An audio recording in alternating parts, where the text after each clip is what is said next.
myself Safwan Rahman and welcome to the Safwan Vlog 2 জিমা। আশা করি সবাই ভালো আছেন। আমি আলহামদুলিল্লাহ ভালো আছি। আমি পরশুদিন মাইজ দিয়ে এসেছি আমার বাসায়। তো আমি পরশুদিন খুব ক্লান্ত থাকি, কোনো ভিডিও আপলোড করতে পারিনি। কেউ কিছু মনে করবেন না, আমি খুবই দুঃখিত। তো আপনাদেরকে আমি আজকে আমাদের ছাদটা দেখাবো, আশেপাশের পরিবেশগুলো দেখাবো। আমাদের ছাদ অনেক ছোটো হওয়া সত্ত্বেও অনেক সুন্দর, অনেক বাতাস।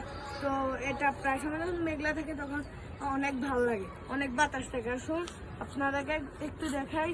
এটা হলো যে হিন্দু পাড়া, আর এই পুকুরটাতে মানুষ গোসল করে হিন্দুদের পূজার সময়। তারা যে মূর্তি বানায় সেই মূর্তিগুলো এখানে ফেলা হয়। তারপরে আবার মনে করবেন না যে সব হিন্দু থাকে, সেটা না, মুসলমানও থাকে।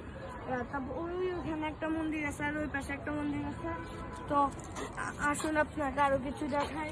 এখানে আমাদের প্রতিবেশীরা গাছ দিতে, গাছ লাগাচ্ছে। তো তারা এখন চলে যাবে, তাই তারা এখন সব গাছগুলো উঠে ফেলতেছে। তো আসুন আপনাকে অন্য পাশেও দেখাই।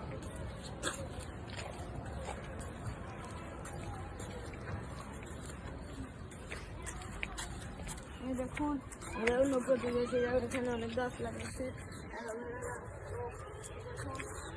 চারপাশে শুধু বিল্ডিং। এটা কিন্তু খুব কিছুটা ঢাকার মতো দেখতে। দুইটা দোতলা বিল্ডিং পরে আমার টিচারের বাসা। আর এদিকে শুধু বিল্ডিং আর বিল্ডিং, গাছপালার সংখ্যা খুবই কম। আর দেখুন এখানে কিছু বাচ্চা খেলছে, তাদেরকে দেখালে যদি তার মনে কষ্ট নেয়। তো ওই আপনার ওই সাইডটা দেখানো হবে দেখুন, কিন্তু এই পাশেরটা একটু মনে হয় গ্রাম্য সাইড আছে, কিন্তু তা না। এখানে দেখুন অনেক গাছের জন্য কিছু দেখা যায় না, বাড়ি ঘর আছে কিন্তু। তো আজকে আপনাদের জন্য আমার ব্লগটা এই পর্যন্ত। সবাই আমার জন্য দোয়া করবেন, সাপোর্ট করবেন, লাইক এন্ড সাবস্ক্রাইব করবেন। ওকে, বাই।